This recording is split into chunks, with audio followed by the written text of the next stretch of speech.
اللهم صل على سيدنا محمد وعلى آل سيدنا محمد وبارك وسلم.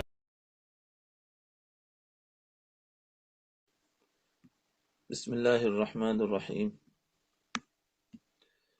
الحمد للہ وکفا وسلام علی عبادہ الذین اصطفى. اما بعد. دیکھو بات چل رہی تھی حب دنیا اور اس کا علاج.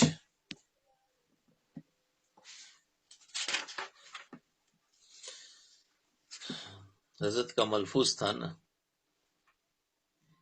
امام غزالی رحمۃ اللہ نے لکھا ہے کہ دنیا آخرت کے مقابلے میں بالکل قابل نفرت ہے ہی، لیکن اس سے قطع نظر وہ بھی خود اپنی حالت ذاتیہ پر نظر کر کے قابل نفرت ہے، کیونکہ طالب دنیا کوئی راحت میں نہیں ہے. چنانچہ اگر ان کی ظاہری ٹپ ٹاپ کو چھوڑ کر ان کی اندرونی حالت کو ان کے پاس رکھو تو معلوم ہوگا کہ کوئی پریشانی سے خالی نہیں. یعنی جو ظاہر میں بڑے ٹپ ٹاپ میں دکھتے ہیں، اچھی حالات میں دکھتے ہیں، لیکن اس کے اندر دیکھو تو وہ پریشانی سے خالی نہیں. تو جتنے مال والے ہیں وہ مصیبتوں کا شکار ہے. اس پر ایک قصہ تھا کہ جن کے پاس کارخانے تھے، کمپنیاں تھی، سب کچھ تھا، تو فرمایا اس شخص کے گھر میں جھانک کر دیکھو تو پتہ چلے کہ کن مصیبتوں کا شکار ہے. ان کی بیوی مجھ سے آ کر کہتی ہے کہ سب مال و دولت میرے لیے عذاب ہے، میں کسی جھونپڑی میں رہ کر دال روٹی کھاتی تو اس مال و دولت کے مقابلے میں میرے لیے 1000 درجہ بہتر تھا.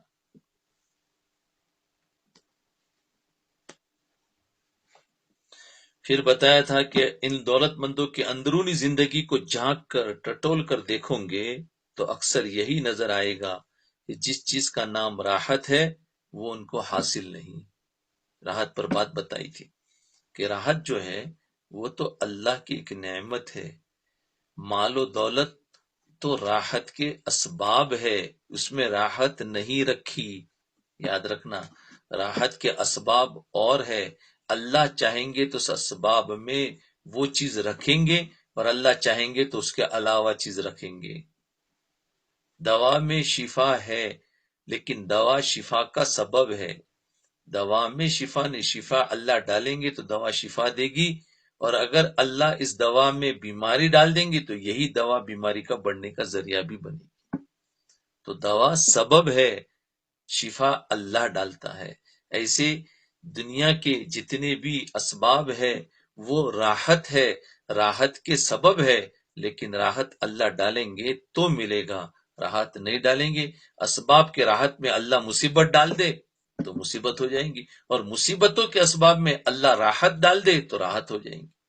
دشمنوں کے بیچ میں اللہ حفاظت کر دے، حالانکہ مصیبتوں کی اسباب ہے کہ موت کے اسباب ہے، لیکن اللہ بچانا چاہیں گے تو بچا دیتے. اور ساری سیکیورٹی کے اندر انسان ہے تو گویا راحت کے اور حفاظت کے سامان ہے، لیکن اللہ مارنا چاہے تو اس کے اندر مار سکتا ہے. تو سیکیورٹی حفاظت کا سامان ہے، اللہ اس میں مار دیتے ہیں. اور دشمن وہ موت کا سبب ہے لیکن اللہ اس میں حفاظت کر دیتے ہیں. تو معلوم ہوا وہ اسباب تھے، ان اسباب میں کچھ نہیں رکھا، اللہ جو چاہیں گے وہی ہوگا. اسی لیے دنیا کے اندر ایسے قصے ہوتے ہیں جو انسان کی حفاظت کرنے والے لوگ تھے وہی اس کو اپنے باس کو مار دیا، اسی کے اللہ تعالیٰ نے دلوں کو پلٹ دیا. جس کتے کو حفاظت کے لیے رکھا تھا وہی کتا اپنے مالک کو کاٹ کے مار دیا. کیا ہوا کہ دیکھو راحت کے اسباب میں راحت نہیں ہے، راحت کے اسباب میں راحت نہیں، اللہ چاہیں گے تو ڈالیں گے. یاد رکھنا، اور اللہ کب چاہتے ہیں؟ جب انسان کے اعمال اللہ کے حکموں والے بن جائیں گے تو اللہ مصیبتوں کے اندر راحت ڈالیں گے. اور اگر اعمال اللہ سے ہٹ گئے، اللہ کے حکموں سے ہٹ گئے تو پھر اللہ راحت کے اسباب میں مصیبتیں ڈال دیتے ہیں. جی، قناعت میں راحت ہے.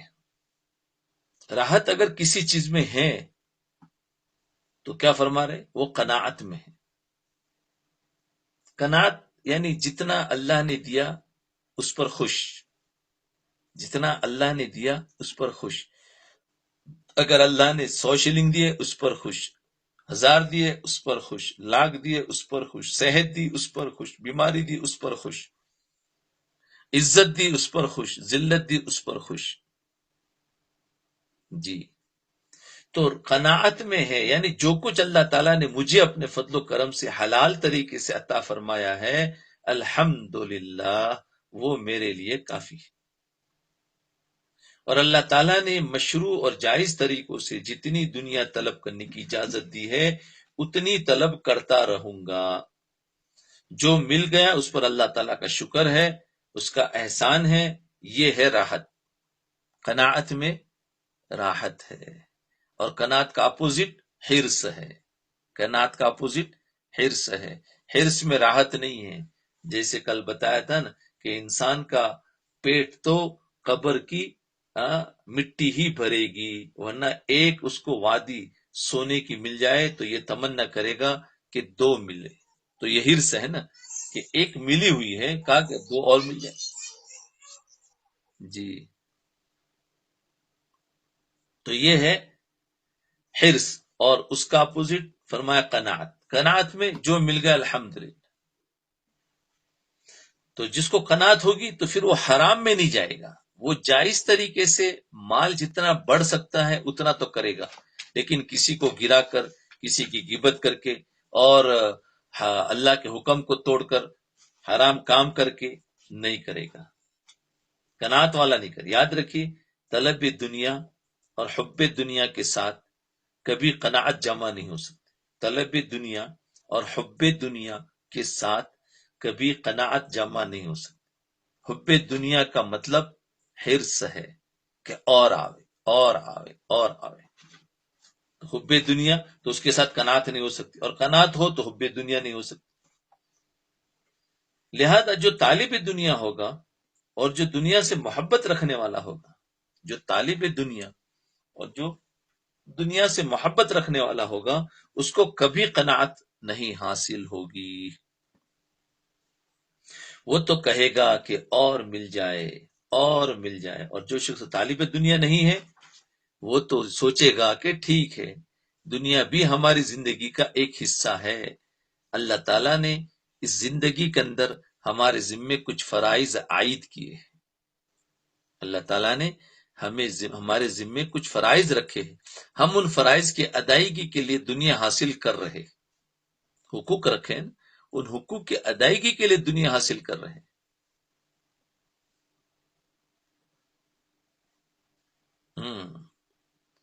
دنیا حاصل، اور اس شخص کے دل میں دنیا کی محبت اور طلب اس درجے کی نہیں ہے تو اس کے نتیجے میں اللہ تعالیٰ اس کے دل میں قناعت عطا فرمائیں گے، اور قناعت سے زیادہ راحت کسی چیز میں نہیں ہے۔ قناعت سے زیادہ راحت کسی چیز میں راحت میں کون ہے؟ دیکھیے، ایک شخص وہ ہے جو دال روٹی پر گزارا کر رہا ہے لیکن اس کا دل مطمئن ہے، یعنی جو مل گیا، دال روٹی کا مطلب جو مل گیا اس پر گزارا کر رہا ہے، لیکن اس کا دل مطمئن کہ الحمدللہ جو کچھ مجھے مل رہا ہے وہ حلال ہے، اور میرے لیے مناسب اور ٹھیک ہے۔ جی، فرمایا جو کچھ مجھے مل رہا ہے وہ حلال ہے اور میرے لیے مناسب اور ٹھیک ہے، مجھے اسی میں مزہ ہے۔ اور دوسرا شخص وہ ہے جو بریانی قورمہ کھا رہا ہے۔ جی، دیکھ لو چالو ہے کہ بند۔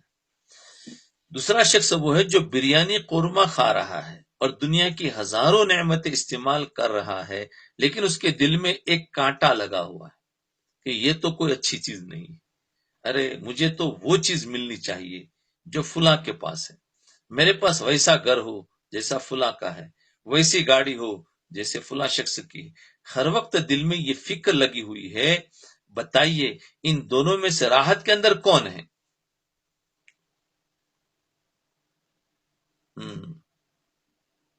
جی بتائیے ان دونوں میں سے راحت کے اندر کون ہے؟ ظاہر ہے کہ وہ شخص راحت میں ہے جو دال روٹی تو کھا رہا ہے لیکن اس کا دل مطمئن ہے کہ الحمدللہ جو کچھ مجھے اللہ تعالیٰ نے عطا فرمایا ہے وہ میرے لحاظ سے کافی ہے۔ جی، تو یہ ہے کہ وہ حرص ہوتی ہے نا کہ ذرا اور کچھ ہوتا، بریانی قورمہ کھانے کے بعد بھی ہوتا کہ ذرا ساتھ ساتھ میں ایک جوس بھی ہوتا، ارے بولے آخر میں تو ذرا آئس کریم بھی ہوتی اور وہ بھی ہوتا اور وہ چٹنی بھی ہوتی اور وہ پاپڑ بھی، پتہ نہیں کیا کیا۔ اب یہ جو ہے نا، تو اب بتاؤ اس کو کہاں سے راحت ملے گی؟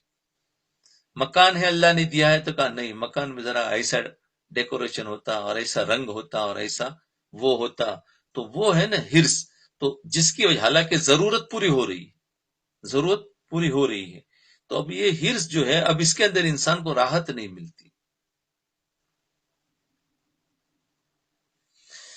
میرے پیمانے میں لیکن حاصل میں خانہ ہے۔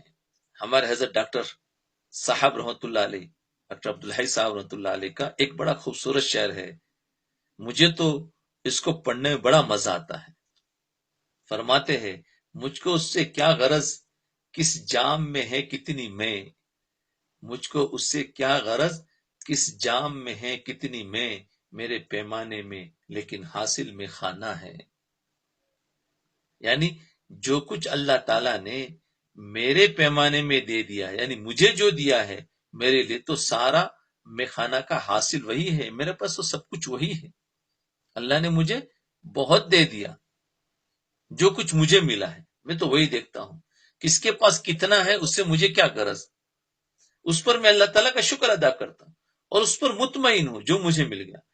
جس دن انسان کے اندر یہ ذہنیت پیدا ہو جائے گی، جس دن انسان کے اندر یہ ذہنیت پیدا ہو جائے گی، اس دن ساری دنیا کے بکھیڑے اور روگ اور بیماریاں ختم ہو جائے گی۔ اللہ اللہ، اس دن ساری دنیا کے بکھیڑے اور روگ، یعنی یہ جنجال اور یہ جو پریشانیاں اور سب ختم ہو جائیں گے۔ یاد رکھیے اس دنیا میں قناعت کے سوا راحت حاصل کرنے کا کوئی اور طریقہ نہیں ہے۔ جی چالو ہے، کیوں نہیں، بھائی ان کو جواب دو۔ تو دنیا میں قناعت کے سوا راحت، دیکھو راحت چاہیے تو قناعت پر زندگی کو لے آؤ۔ جی مجھ کو اس سے کیا غرض کس جام میں ہے کتنی میں، میرے پیمانے میں لیکن حاصل میں خانہ ہے۔ جی یعنی جو کچھ اللہ تعالیٰ نے میرے پیمانے میں دے دیا، یعنی مجھے جو ملا ہے میرے لیے تو سارے میں خانے کا حاصل وہی، یعنی وہی میرے لیے تو سب کچھ ہے، اس پر میں اللہ تعالیٰ کا شکر ادا کرتا ہوں اور اس پر مطمئن ہوں۔ جس دن انسان کے اندر یہ ذہنیت پیدا ہو جائے گی، اس دن ساری دنیا کے بکھیڑے اور روگ ختم ہو جائیں گے، پریشانیاں ختم ہو جائیں گی۔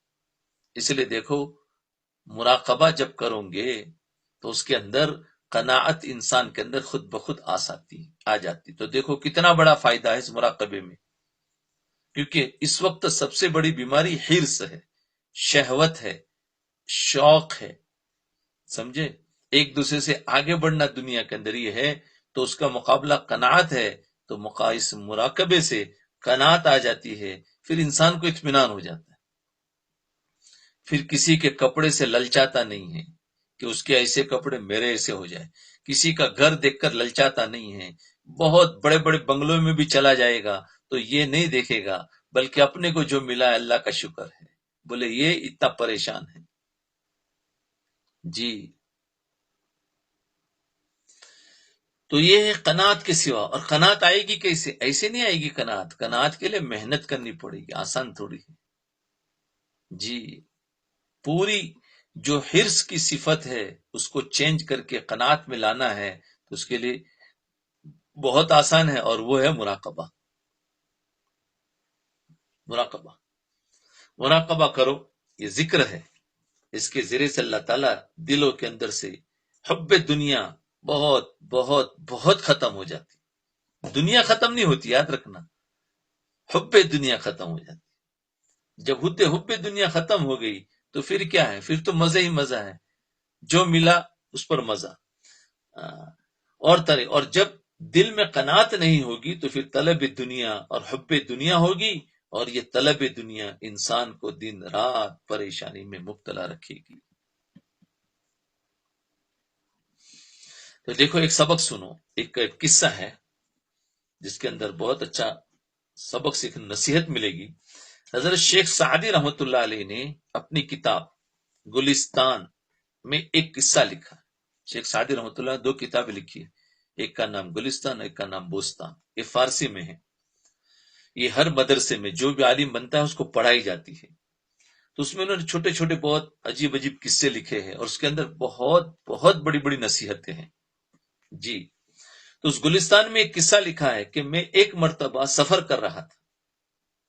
سفر کے دوران میں نے ایک تاجر کے گھر میں قیام کیا، کہ میں ایک مرتبہ میں سفر کر رہا تھا۔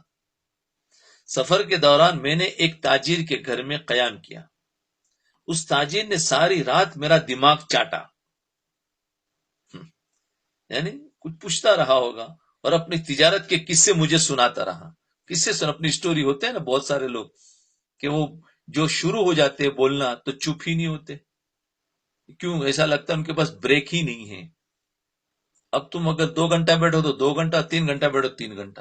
اب سامنے والے کا تو دماغ خراب ہو رہا ہے، اور اس کو مزے لے کر کیونکہ بولا آج ملا ہے بکرا تو اس کو سنا ہی ڈالو سب کچھ۔ تو بہت سارے لوگ بس باتوں کے بہت عادی ہوتے، تو یہ بھی ہوگا بولے میرا دماغ چاٹ گیا اور اپنی تجارت کے قصے مجھے سناتا رہا، تجارت کے قصے مجھے سناتا رہا۔ فلاں جگہ پھر کیا کہا کہ فلاں جگہ میری یہ تجارت ہے، ہندوستان میں فلاں چیز کا کاروبار ہے، اور ایران میں میرا فلاں چیز کا کاروبار ہے، پھر خراسان میں میرا فلاں چیز کا کاروبار ہے، وغیرہ وغیرہ سارے ملکوں کے قصے سنانے کے بعد آخر میں کہنے لگا میری تمام آرزویں تو پوری ہو گئی، یعنی میری جتنی تمنا تھی، خواہشات تھی، وہ تو پوری ہو گئی، اور میری تجارت بھی الحمدللہ بہت زبردست چل رہی۔ البتہ اب مجھے ایک آخری سفر تجارت کرنے کا ارادہ ہے۔ لو کیا کہہ رہا ہے؟ البتہ مجھے ایک آخری سفر تجارت کے لیے کرنے کا ارادہ ہے، وہ آپ دعا کر دیجیے۔ دیکھو دعا آگے کہ میرا وہ سفر کامیاب ہو جائے تو اس کے بعد قناعت کی زندگی پھر اختیار کر لوں گا، بس یہ آخری سفر ہے، اگر وہ پورا ہو جائے تو پھر میں قناعت کی زندگی اختیار کر لوں گا اور بقیہ زندگی دکان پر بیٹھ کر گزار لوں گا۔ اور عام طور پر انسان کی عادت ہوتی ہے، کہتے بس اب تو اللہ کا شکر ہے بہت کچھ مال مل گیا، بس ابھی ایک ہی چیز ہے کہ بس میرا ابھی یہ جو بچے ہیں ان کی شادیاں ہو جائیں تو پھر تو اللہ کرنا ہے بس۔ ابھی بچوں کی شادیاں ہوگی نا تو پھر نواسے اور دادے اور وہ ہوں گے، پوتے ہوں گے، تو پھر ان کی فکر لگ جائے گی۔ تو فرمایا بس اس کے بعد اللہ کرنا ہے، یہ سب دھوکہ ہے، دھوکہ۔ تو شیخ سعدی رحمۃ اللہ علیہ سے پوچھا کہ وہ آخری سفر کہاں کا ہے؟ اب وہ سنو ذرا، اس کے پوچھا کہ آخری سفر کہاں کا ہے؟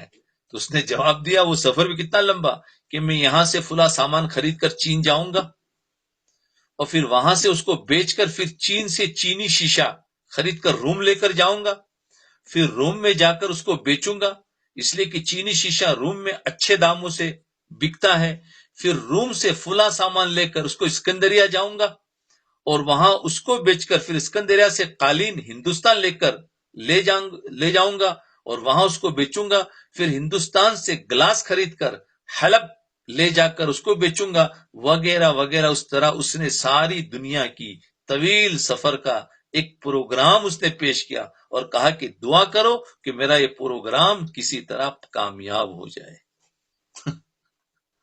اتنا تو بتا دیا جو کیا تھا، اور اب کیا کہہ رہا ہے؟ بس آخری اتنا پروگرام، اب بتاؤ اس کی زندگی پوری چاہیے، اور کہا دعا کرو کہ میرا پورا کامیاب ہو جائے اللہ، تو اس کے بعد بقیہ زندگی جو ہے نا پھر قناعت کے ساتھ اپنی دکان پر گزار دوں گا، اس کے بعد زندگی باقی رہے گی کیا؟ شیخ چلی جی تو قناعت کے ساتھ پھر بولے اپنی دکان، آج بھی ہم سب بھی اسی لفظ بولتے رہے، بس بولے اب اس کے بعد تو پھر اللہ کرنا ہے، یعنی سب کچھ کرنے کے بعد بھی بقیہ زندگی دکان پر گزارے گا، وہ بھی اللہ کے لیے نہیں، وہ بھی دکان پر گزارے گا۔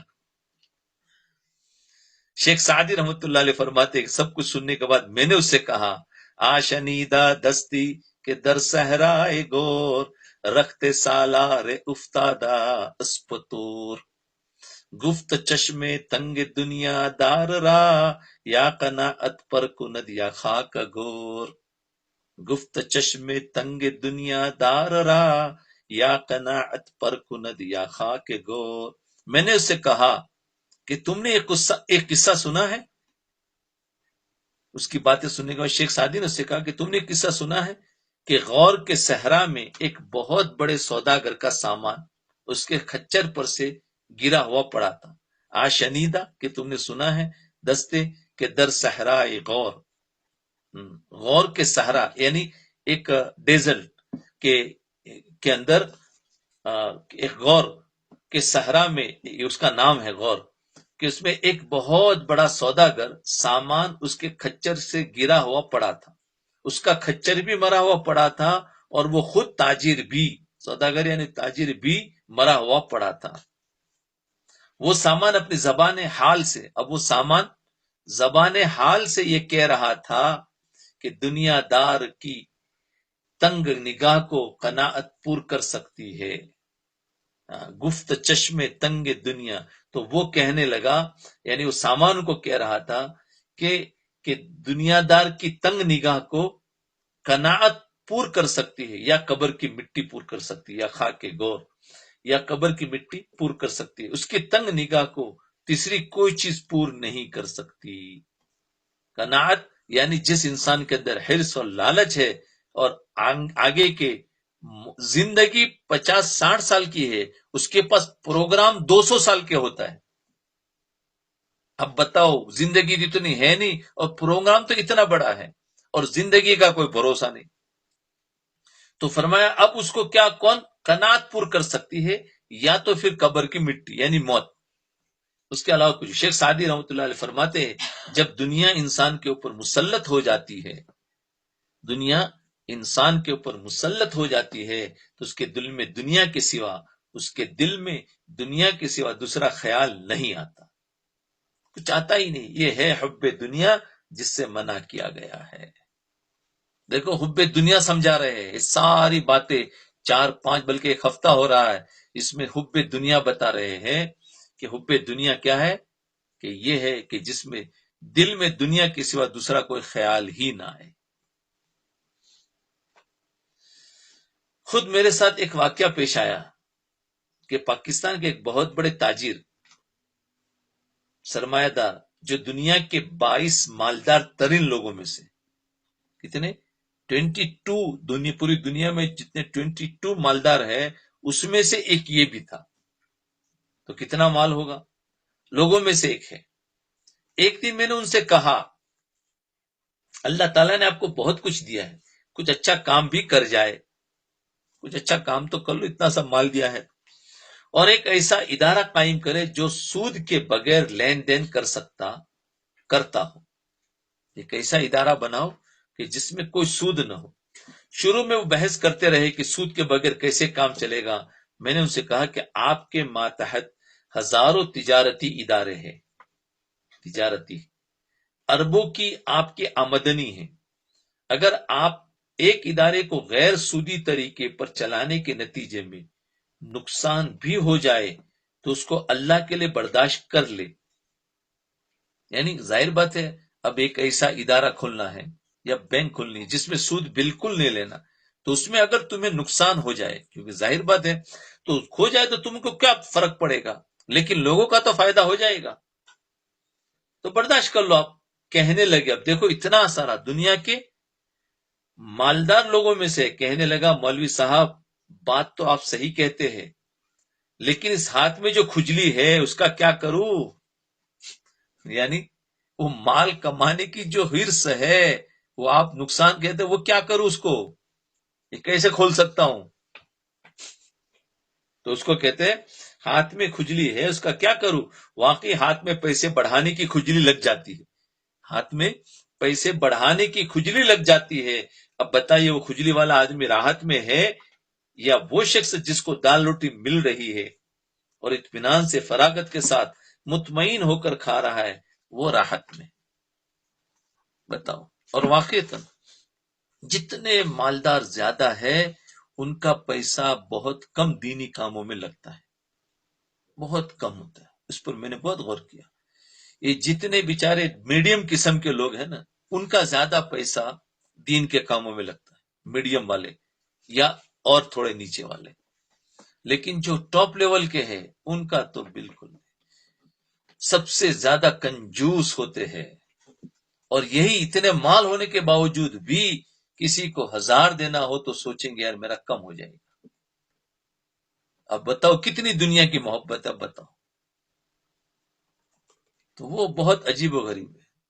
آپ دیکھ لو، ہم نے تو بہت، کیونکہ ہمیں تو ہر ایک کے ساتھ ملنا جلنا ہوتا ہے، اور ایک دین کا کام کر رہے ہیں تو ہر ایک کے پاس جانا ہوتا ہے. تو اس میں سے اکثر جو میڈیم طبقے کے ہیں وہ زیادہ اچھی طریقے سے ملتے بھی ہیں اور خدمت بھی کرتے ہیں. باقی ٹاپ لیول کے جو ہوتے ہیں وہ بہت ہی آگے ہوتے ہیں، ان سے نہیں ہو پاتا ہے.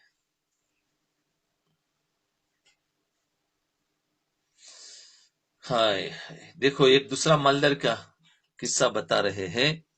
کیا یہ کھجلی راحت ہے اور آرام کی چیز ہے؟ نہیں. اس کھجلی کا نتیجہ ہے کہ باپ کو بیٹے کی خبر نہیں، بیٹے کو باپ کی خبر نہیں.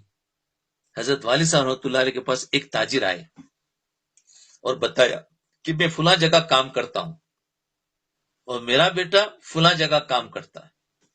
اور آج کل اسی کو مطلب کیا اونچا درجہ سمجھا جاتا ہے کہ بیٹا ادھر ہے، بیٹی ادھر ہے، میں ادھر ہوں، بیوی ادھر ہے اور سب کما رہے ہیں. تو اس کو تو بہت فخر سے بتاتے ہیں. اللہ اکبر. اس کو فیشن سمجھا جانے لگا کہ دیکھو تو صحیح آدمی کتنا، اور کن کن ملکوں میں تو اس کے پیسے اور اس کی کمائی چل رہی ہے. حالانکہ یہ عذاب ہوتا ہے. ارے ہے کہ نہیں؟ جی. تو فرمایا والد صاحب رحمۃ اللہ علیہ تاجر آیا، بتایا کہ میں فلاں جگہ کام کرتا ہوں، میرا بیٹا فلاں جگہ کام کرتا ہے. بات چیت کے دوران معلوم ہوا کہ 15 سال سے بیٹی کی شکل نہیں دیکھی.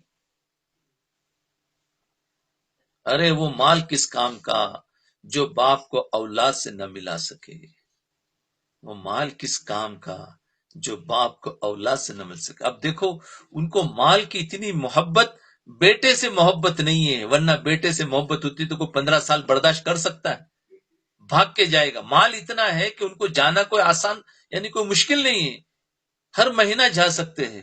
لیکن اتنی محبت کے بیٹے سے ملنے کے لیے بھی مال خرچ کرنا، یا دکان کو چھوڑنا یا کام کو چھوڑنا بہت بھاری پڑتا. کس کو کہتے ہیں حب دنیا. اللہ اکبر. کہ 1 سال تو سمجھے، 15 سال گزر گئے شکل نہیں دیکھی. ارے وہ مال کس کام کا جو اولاد کے ساتھ رہنے کی لذت عطا نہ کر سکے. بہرحال یہ طلب دنیا بذات خود ایک عذاب ہے. جیسا کہ امام غزالی رحمۃ اللہ علیہ فرماتے ہیں کہ آخرت کے مقابلے میں تو یہ دنیا عذاب ہے ہی. آخرت کے مقابلے میں تو یہ دنیا عذاب ہے ہی، لیکن بذات خود طلب دنیا ایک عذاب ہے.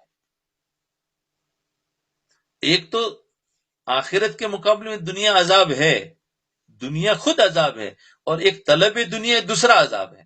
یاد رکھنا، ایک دنیا عذاب اور ایک طلب دنیا یعنی حب دنیا، ایک ڈبل عذاب. لہذا اس اعتبار سے بھی دنیا قابل نفرت ہے. اگر کوئی چیز راحت دینے والی ہے تو وہ قناعت ہے. یعنی اللہ تعالیٰ نے مجھے جائز اور حلال اور مشروع طریقے پر جو کچھ عطا فرمایا ہے میرے لیے تو وہی کائنات ہے، اسی میں میرے لیے مزہ اور لذت ہے. اسی وجہ سے دین کے معاملے میں اپنے سے اوپر والے کو دیکھو. دین کے معاملے میں کیا کرو؟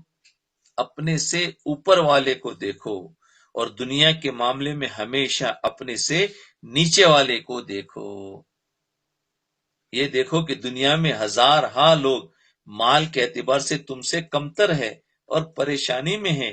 اللہ تعالیٰ نے تمہیں وسعت عطا فرمائی ہے، ان لوگوں سے بہتر عطا فرمایا ہے اور ان پریشانیوں سے نجات عطا فرمائی. اسی لیے حضرت والا نے فرمایا کہ طالب دنیا کوئی راحت میں نہیں، طالب دنیا کوئی راحت میں نہیں. چنانچہ اگر ان کی ظاہری ٹپ ٹاپ کو چھوڑ کر ان کے اندرونی حالت کو ان کے پاس رکھو تو معلوم ہوگا کہ کوئی پریشانی سے خالی نہیں. ہر آدمی کے اندر دنیا کا روگ، یعنی دنیا کی بیماری لگی ہوئی ہے۔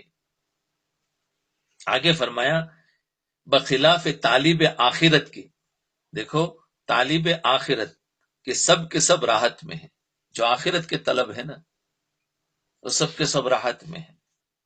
آخرت کا کیا طلب؟ کہ آخرت میں ہمارا حساب کیسے آسان ہو جائے، آخرت میں جنت کیسے مل جائے، جنت کی نعمت کیسے مل جائے، اللہ تعالیٰ ہم سے راضی کیسے ہو جائے، بغیر یہ آخرت کی طلب ہے نا۔ تو فرمایا جو آخرت کے طلب ہے وہ سب کے سب راحت میں ہیں۔ کیوں؟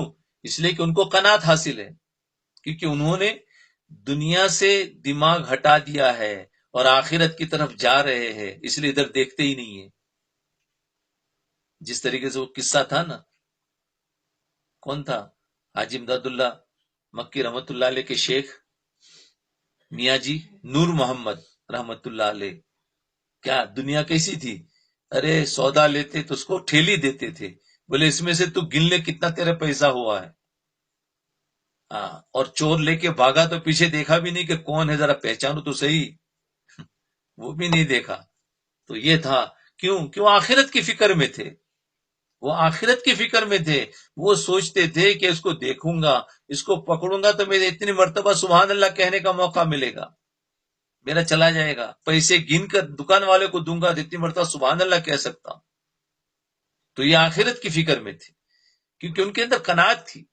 تو آخرت کی فکر والا راحت میں ہوتا ہے، وہ اگرچہ پیسے چلا گیا لیکن وہ تو راحت میں ہے۔ تو یہ کہہ رہے کہ قناعت کے نتیجے میں ان کو کوئی فکر ہی نہیں۔ ہمارے دیوبند میں ایک ٹیلا پر ہماری ہمشیرے کا ایک مکان تھا، ہمشیرہ یعنی بہن، دیوبند کے اندر وہاں ایک مجذوب پڑا رہتا تھا، اللہ والے تھے۔ ہماری ہمشیرہ اسے کہتی کہ فلاں چیز بازار سے لا دو، وہ لے کر آیا کرتا تھا، اس کے عوض میں ہمشیرہ اس کو پیسے یا کھانا دے دیا کرتی تھی۔ وہ مجذوب کبھی بات مان لیتا تھا اور بازار چلا جاتا تھا اور کبھی منع کر دیتا تھا۔ ایک مرتبہ ہمشیرہ نے اس سے کہا کہ فلاں چیز بازار سے لا دو، تمہیں 1 پیسہ دوں گی، 1 پیسہ دوں گی۔ اس مجذوب نے کہا میں نہیں جاتا۔ ہمشیرہ نے پوچھا کہ کیوں نہیں جاتے؟ اس مجذوب نے کہا کہ مجھے بھوک نہیں ہے۔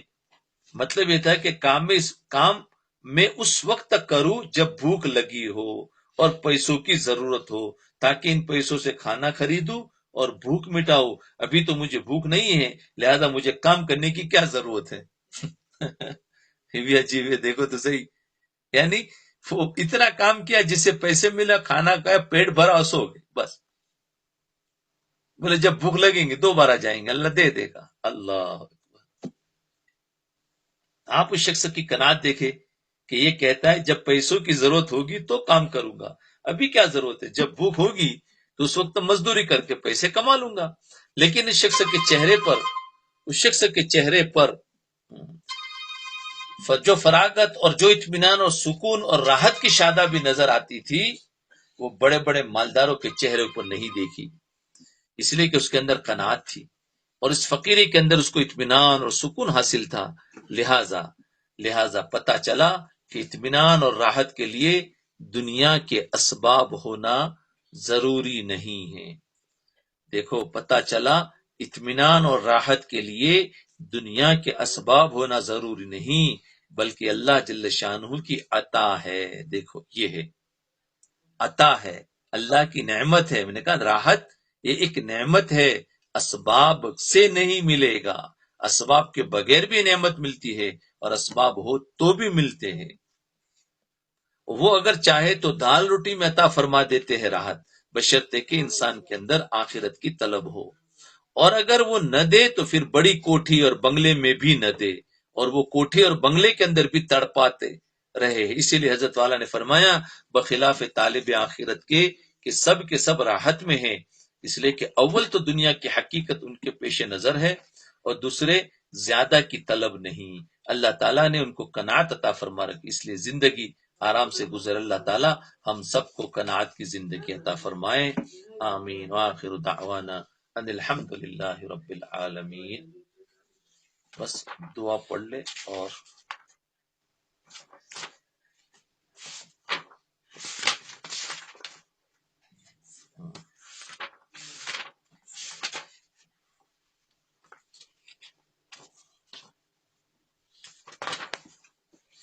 سبحان اللہ بحمدہ، سبحانک اللہم و بحمدک، نشہد ان لا الہ الا انت، استغفرک و اتوب الیک۔